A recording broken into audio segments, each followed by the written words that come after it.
Përshëndetje të dashur miq, jemi këtu me një studente të gazetarisë Zenepe Korda, e cila vjen nga qyteti Tepelenës dhe ndjek studimet në Tiranë.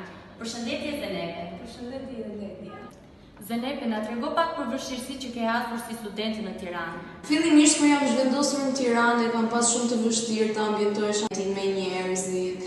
Ka qenë shumë e vështirë për mua të mësoja dhe vendet, por që me kalimin e kohës jam përshtatur. Sa vështirë ka qenë për ty ta përballosh nga ana ekonomike? Si çdo student edhe unë kam vështirësi ekonomike, pasi familja ime është me të ardhurë mesatare. Momentalisht je punësuar Zenepe? Po, jam e punësuar në një call center anglisht.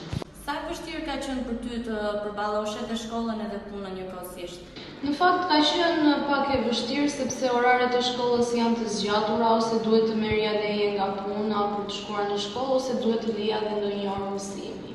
Zenepe, faleminderit që morë pjesë në emisionin tonë sot. Faleminderit juve. Bashkë do takojmë në emisionin e radhës. Mirupafshim.